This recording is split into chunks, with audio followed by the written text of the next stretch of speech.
বলো তোমারে ধরে, আচ্ছা না দাও, বুড়ো বানায় ফেলছে কাগজে, কিন্তু দেখতে খুবই ছোট, কিন্তু আছে তো। নিউটন প্রোটনের কি অস্তিত্ব নেই? আছে তো। কিসের দিকে আসতেছে?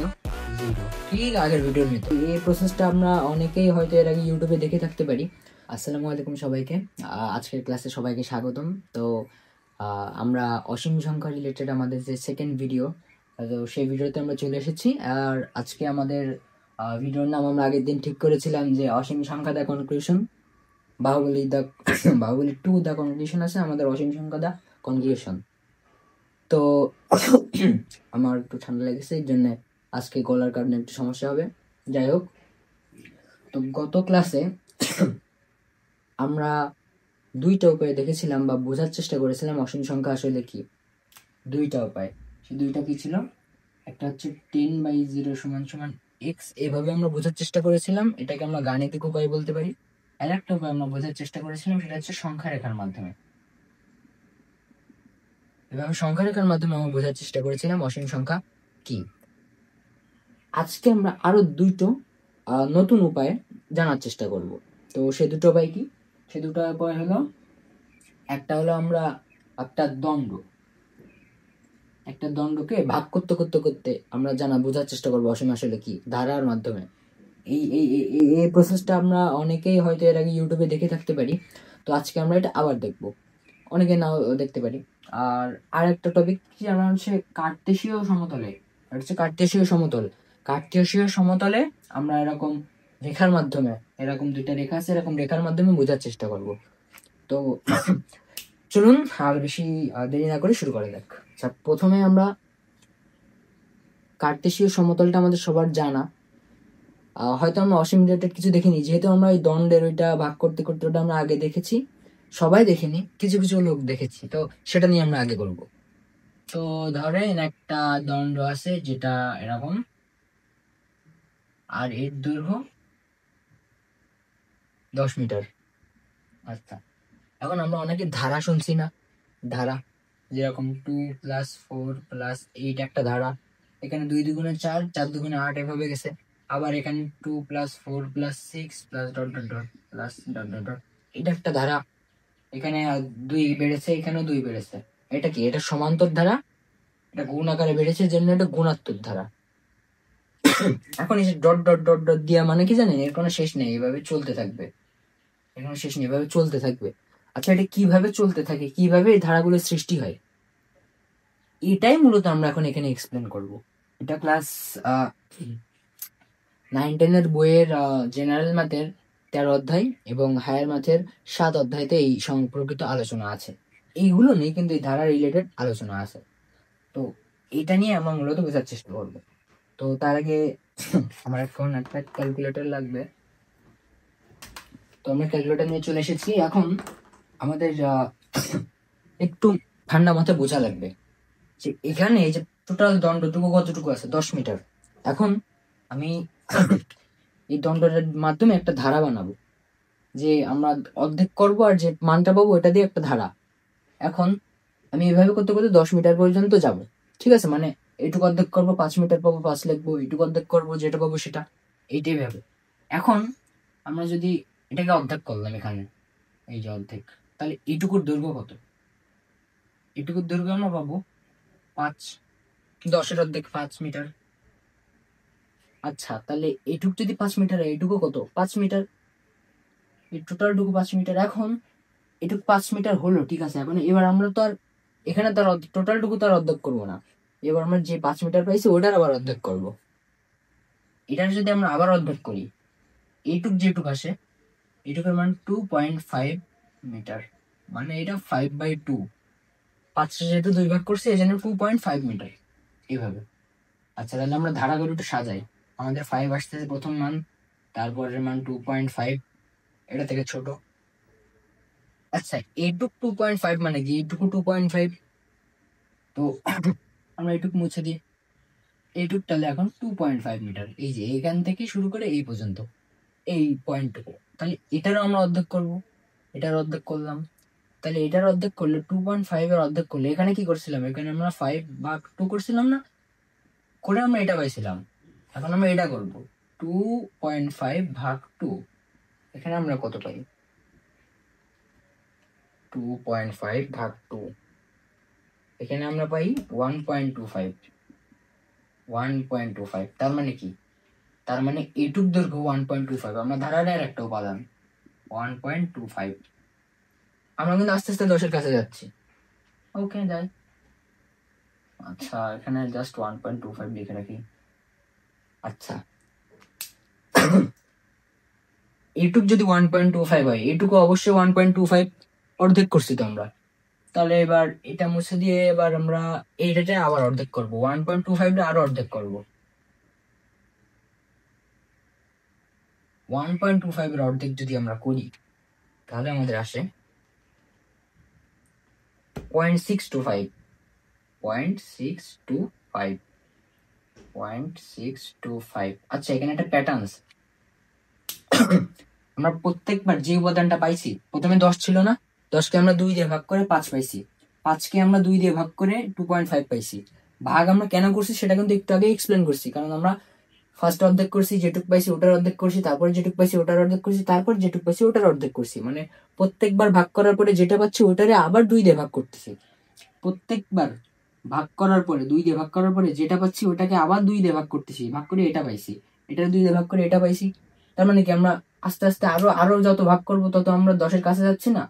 এই যে এখানে একটা ভাগ করলে মান আসবে, এটুকু ভাগ করলে, এটুকু ভাগ করলে।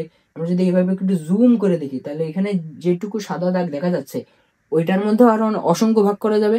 তো যেহেতু আমরা চিত্রের মাধ্যমে দেখাতে পারতেছি না, আমরা এখানে দেখাতে থাকি। তো 0.625 না আমরা আবার 2 দিয়ে ভাগ করবো, 0.3125। 0.3125। আচ্ছা, এটাকেও আমরা 2 দিয়ে ভাগ করব। যতক্ষণ শূন্য না হবে আমরা ভাগ করতে থাকবো, কারণ যখন শূন্য হয়ে যাবে তখন আমরা কি বুঝবো যে এখানে আর কিছু নেই, এই জন্য 2 ভাগ করলে আর কিছু পাওয়া যাচ্ছে না। একটু শুনে একটু খটকা লাগবে, কিন্তু খটকাটা রাখতে দাও। আচ্ছা, 2 দিয়ে ভাগ করলে এবার আসে 0.15625। 0.15625। 0.15625। এটাকে যদি আবার 2 দিয়ে ভাগ করি, আবার 2 দিয়ে ভাগ করলে আসে 0.078125। আচ্ছা, কোনো কোনো কিছু লক্ষ্য করা যাচ্ছে কি? আমরা সংখ্যা রেখায় দেখি তো। 5, 2.5, 5 ছিল 2.5, এদিকে সরে আসতেছে, এদিকে সরে আসতেছে, ওটার অর্ধেক এদিকে সরে আসতেছে, আর অর্ধেক এদিকে সরে আসতেছে। কিসের দিকে আসতেছে? 0। ঠিক আগের ভিডিওর মতো, একদম আগের বার আমরা 0-তে ফিরে আসছিলাম না বারবার, এবার আমরা আবার 0-তে ফিরে আসতেছি। তার মানে কি আমরা যা করতে চাইছি তাই তো আমাদের আসতেছে, আমরা 0-র কাছে যাচ্ছি। তাহলে আমরা এটারে আবার 2 দিয়ে ভাগ করি, এটাকে 2 দিয়ে ভাগ করলে এবার আসবে, ভয় পেয়ে যায় না আবার কেউ, 0.0390625। এখানে ছিল 3 আর 3 6টা মান, এখানে 3 আর 3 6 আর একটা 7টা মান। পরের বার ভাগ করলে আরো আসবে, মানে শূন্যের কাছে যাচ্ছে, কিন্তু শূন্যের স্পর্শ করতে পারতেছে না। শূন্যের কাছে যাচ্ছে কিন্তু স্পর্শ করতে পারতেছে না। আর তুমি নিজেই বলো এটা কি বাস্তবে সম্ভব? আমরা একটা জিনিস, একটা লাঠিকে আমরা যখন 2 দিয়ে ভাগ করতেছি তখন তো আমরা আরো দুটো পাবো, আরো দুটো পাবো না? হোক সেটা ছোট, তখনও কিন্তু ওর অস্তিত্ব আছে। তুমি বলো, তোমারে ধরে, আচ্ছা না দেখ, ধরো একটা কাগজ, কাগজ যখন আমরা কাঁচিতে ধরো সমান ভাগে কাটতে থাকবো, প্রত্যেকটা টুকরারে পরে আরো দুটো সমান ভাগে কাটবো, তখন কি হবে? আমরা এইটুকু মুছে দিই, এইটুকু আমাদের লাগবে না। আমরা ধরলাম একটা কাগজ, এই যে একটা কাগজ, এই কাগজে আমরা এইটুক দিয়ে সমান 2 ভাগে কাটলাম, উপর থেকে সমান 2 ভাগে কাটলাম, ঠিক আছে? এইটুক ছোট একটা অংশ পাবো না? এই যে ছোট একটা অংশ, এটার আরো আরো 4টা ভাগ পেলাম, ছোট হচ্ছে। কিন্তু ছোট হচ্ছে ঠিক আছে, কিন্তু ওর কি অস্তিত্ব বিলীন হয়ে যাচ্ছে? তুমি কাঁচি নিয়ে একটা কাগজ দিবা, কাটতে থাকবা, কাটতে থাকবা যতক্ষণ পর্যন্ত না কাগজটা ভ্যানিশ হয়ে যায়। তুমি কাগজ কাটতে কাটতে আর খুঁজে পাচ্ছ না কাগজ, কাগজের গুঁড়ো থাকলে কিন্তু ভ্যানিশ হয়নি। কাগজ কাটতে কাটতে তুমি একদম মিহিদানা গুঁড়ো বানায় ফেলিছো কাগজের, কিন্তু কাগজ তখনও আছে। এখন কাগজ তখনও আছে, তাহলে ওর অবশ্যই দৈর্ঘ্য প্রস্থ উচ্চতা কিছু না কিছু আছে, কাগজটারও অস্তিত্ব থাকবে। কিন্তু আমরা যে ধারাটা বানাচ্ছিলাম, যে 10 রে 2 দিয়ে ভাগ করলে 5, 5 মিটার লাঠিরে ভাগ করলে 2.5, 2.5 রে ভাগ করলে 1.25, এই যে একটা ধারা পাচ্ছিলাম না, এই ধারার কি কোনো শেষ আছে? তাহলে আমি যত সূক্ষ্মভাবে কাটতে পারবো আমি আরো দুটো নতুন মান পাবো, যত সূক্ষ্মভাবে কাটতে পারবো, যত ছোট করে কাটতে পারবো আমি আরো নতুন দুটো মান পাবো। এইভাবে এই যে আমাদের লাঠি, এই যে বড় একটা ভাগ করলাম, এবার এইটুক যেটুক আছে এইটুকরে আরো একটা ভাগ করলাম, ছোট ছোট ছোট ভাবে দেখাচ্ছে যাতে বোঝা যায়। এবার এইটুক যেটুক আছে ওইটুক করে আরো ভাগ করলাম সমান ভাগে, কিন্তু এইটুক যেটুক আছে ওইটুক করে আরো সমান ভাগে ভাগ করলাম, এইটুক যেটুক আছে ওইটুক করে আরো সমান ভাবে ভাগ করলাম, এইটুক যেটুক আছে ওইটুক করে সমান ভাবে ভাগ করলাম। আমার মার্কারের কালি থেকে, মার্কারের যে এই যে নিপের যে সাইজ, ওর থেকে এই জায়গাটুকু কম, এই জন্য আমি মার্কার দিয়ে দেখাতে পারতেছি না, কিন্তু ওইটুকুতে ভাগ করা যাবে। ওইটুকুর একটা নির্দিষ্ট মান আছে, মান থাকলে ওটারে ভাগ করা যাবে। এখন তোমার একটা জিনিস দেখো, 0/2 কি হয় বলো তো? 0 হয়। এখন আমাদের তো 0 তো আসতেছে, আমরা কোনো সময় কি আমরা যেটারে ভাগ করবো ওটা তো 0 হচ্ছে না, আমরা তো লাঠিটারে ভ্যানিশ বানাতে পারতেছি না, দণ্ডটারে আমরা ভ্যানিশ করতে পারতেছি না, তাহলে 0 আমাদের আসবে না। তার মানে কি? তার মানে এখানে কিছু না কিছু আসবে, কিছু না কিছু আসার জন্য y এর মান আসতেই থাকবে, সারা জীবন আসতেই থাকবে। এইটা হলো একটা অসীম ধারা, কারণ এই ধারার কোনো শেষ নাই, এটা চলতেই থাকবে, এটা চলতেই থাকবে। এইটাই অসীম, খুব কঠিন কিছু না, শুধু যুগে যুগে কিছু মানুষের হালকা পাগলামি, যেটা আমরা এখন পড়তেছি। আর এই তাদের পাগলামির কারণে আমরা আজকে বিশ্বে অনেক বড় বড় অনেক কিছু আমরা আমাদের চোখের সামনে দেখতেছি, কিন্তু বুঝতেছি না যে ওই দিনের ওই পাগলগুলোর চিন্তা ভাবনারই ফলে এগুলো। তো এটা একটা আমরা বুঝলাম। এবার আমরা বুঝবো কার্তেশীয় সমতলে কিভাবে আমরা অসীম চিনতে পারি বা বুঝতে পারি। তো চলুন শুরু করি। আমরা সবাই কার্তেশীয় সমতল চিনি, যেমন এটা একটা কার্তেশীয় সমতল। এখন এখানে ধরো দুইটা রেখা আছে, এটা একটা সরল রেখা যার সমীকরণ হচ্ছে x+5, এইটা একটা সরল রেখা যার সমীকরণ x-5। এখন এই যে একটা বিন্দুতে ছেদ করেছে না, এই বিন্দুতে একটা স্থানাঙ্ক আছে x, y। এখন এটা কত আমরা এখান থেকে বের করি, x+5 x-5, কাটাকাটি 2x সমান এটা সমান সমান 1, এটা সমান সমান 1 1 1, 2x সমান সমান 1, অতএব x সমান সমান কত? হাফ। y এর মান নেই, তার মানে ধরলাম y এর মান 0, ধরলাম এই বিন্দুটা এখানে আছে, কারণ এই লাইনটাতে y এর মান কত হয়? 0 হয়। সরি, এই বিন্দুটা এখানে আছে ভুজের উপরে, বিন্দু যখন ভুজের উপরে থাকে তখন এর y এর মান 0 হয়।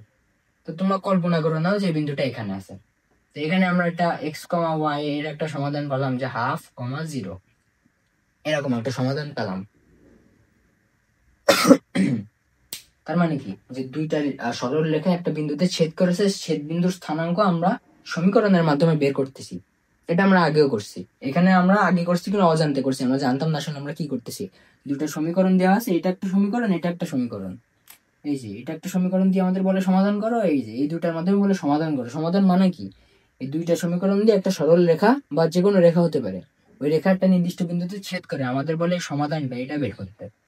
তো এটার মাধ্যমে আমরা এখন আরেকটা জিনিস করব, সেটা কি? আমরা এখন অসীম বোঝার চেষ্টা করবো, অসীমটা আসলে কি। ধরলাম এইটি একটা কার্টেশীয় সমতল, এখন এই কার্টেশীয় সমতলে এটা একটা রেখা, এটা আর একটা রেখা। এখন তুমি এখানে দাঁড়ায় আছো, যে এই রেখাকে ছেদ করেছে, তাদের x, y এর কি কোনো স্থানাঙ্ক আছে? না, নেই। কিন্তু এখান থেকে তুমি তাকায় দেখো, এটা কিন্তু সমান্তরাল চলে গেছে, সমান্তরাল যাচ্ছে, কিন্তু তুমি যখন এখানে দাঁড়ায় থাকবা তুমি একটা পর্যায়ে কি দেখবা, যে ওরা মিলে গেছে না, মিলে গেছে। তুমি রেলের পাতের ওই দুই সাইডের মাঝখানে দাঁড়াবা, আগে পিছিয়ে দেখে নেবা ট্রেন আছে কিনা, নাহলে এবার পরে আমাদের। তো ওই দুই পাতের মাঝখানে দাঁড়ায় দেখবা যে ট্রেন এইভাবে যে দুই সাইডে দুটা পাত এইভাবে সোজা চলে গেছে, সোজা চলে গেছে। কিন্তু তুমি একটা পর্যায়ে দেখবা সোজা চলে যেতে যেতে, ওটা তোমার চোখের ভুল, আসলে হয় না, চলে যেতে যেতে এইভাবে করে মিশে গেছে, ওরা এইভাবে করে মিশে গেছে। মিশে যায় কেন? কারণ আমাদের চোখের একটা ইলিউশন, ওরা চোখ মনে করে মিলে গেছে, এখন আমরা চোখের যে ইলিউশন, আমরা মহাবিশ্ব কোন পর্যন্ত দেখতে পারি? যে পর্যন্ত দেখতে পারি না বা যে পর্যন্ত নির্ণয় করতে পারি না, ওর ওই পাশে আমরা কি বলি? অসীম। আগের ভিডিওতে এক্সপ্লেন করছিলাম। তো যখন আমরা নির্ণয় করতে পারতেছি না, কিন্তু ধারণা করে নিচ্ছি সামনে যে মিলেছে, কারণ তুমি ধরো নতুন জন্মাইছো, তুমি জানো না যে রেলের পাত কখনো মেলে না। এখন তুমি তো দেখতেছো এরকম দূরের থেকে মিলে গেছে, দেখা যাচ্ছে, তার মানে কি? তুমি তখন সেটারে বলবা অসীম। খুবই সহজ জিনিস, কথাগুলো একটু কঠিন হতে পারে, একটু ভালো করে বোঝা লাগবে যে তুমি এখানে দাঁড়ায় আছো, তুমি জানো না যে রেলের পাত কখনো মেশে না। এই যে রেলের পাত চলে গেছে, যে রেলের পাত চলে গেছে, এখন তোমার চোখের থেকে যত দূরে যাচ্ছে তুমি দেখতে পাচ্ছ কি এইগুলো কাছে চলে আসতেছে, পাতগুলো কাছে চলে আসতেছে, কাছে চলে আসতে আসতে একটা পর্যায়ে এভাবে মিলে গেছে পাতগুলো, এভাবে এইভাবে বিন্দুতে মিলে গেছে। তুমি তখন বলতে যে আচ্ছা ঠিক আছে, এখানে মিলে গেছে, আমি মান জানি না কিন্তু মিলে গেছে। আসলে কিন্তু তুমি যদি এখান থেকে হেঁটে এখানে যে দাঁড়াও, তুমি দেখবা কি না আসলে মিলিনি, এখান থেকে এভাবে উঠে এইভাবে এখান থেকে আলাদাই আছে, কিন্তু আমরা চোখে ইলিউশনের কারণে দেখি ওটা। অর্থাৎ সে আগের ভিডিও টপিকের মতো, যে আমরা যেহেতু দেখতেছি যে আম, দেখতেছি যে মিলে গেছে, মনে হয় কিন্তু আমরা নির্ণয় করতে পারতেছি না, এই জন্য আমরা এটারে বলবো অসীম। এইসব ক্ষেত্রে কি তোমার এরকম একটা কার্টেসীয় সমতল এরকম দুটা রেখা দিয়ে দেবে। এখন তোমার সমাধান করার ক্ষেত্রে নিয়ম আছে, এটা দুটো ঢাল সমান, ঢাল সমান থাকার কারণে এটার কোনো সমাধান নেই। গাণিতিক ভাবে যদি আমি দেখাতে চাই তখন অনেক টাইম লাগবে, ভিডিও বড় হয়ে যাবে। ভিডিও বড় হলে এখন অবশ্যই কেউ দেখতে চায় না, 10-15 মিনিট যা ছাড়ি তাই অনেকে হয়তো দেখে না। এই কারণে এটা যেহেতু সেট করতেছে না, এদের কোনো সমাধান নেই, এই জন্য আমরা ইনফিনিটি ধরে নেবো, কারণ আমরা ধারণা করি একটা পর্যায়ে মিলে যাবে। এখানে যদি আমি বড় একটা আমি নেক্সট চেষ্টা করব হোয়াইট বোর্ডে না করে কম্পিউটারে অনেক কিছু দেখানোর, তাহলে ক্লিয়ার হবে যে বড় একটা কার্তেশীয় সমতল কল্পনা করে ওখানে আমি এইভাবে দেখাবো যে আমরা যত জুম আউট করবো তত দেখবো লাইনগুলো সমান্তরালই আছে, মনে হচ্ছে মিলে গেছে বাট মিলে না, সমান্তরালই থাকে। তো এই ছিল অসীম সংখ্যা দা কনক্লুশন। ভালো একটা কনক্লুশন হয়তো হয়নি, কিন্তু আমরা সামনে চেষ্টা করব অসীম সংখ্যা রিলেটেড কিছু ছোট ছোট শর্টস ভিডিও বানানোর, খুবই মজার মজার কিছু গাণিতিক টপিক নিয়ে। তো আমি অসুস্থ ছিলাম আসলে, এই কারণে আহ, হয়তো ভিডিওটা ভালো হবে না, আমি জানি না। তো আজকের ভিডিও এই পর্যন্তই, সবাইকে ধন্যবাদ, আসসালামু আলাইকুম।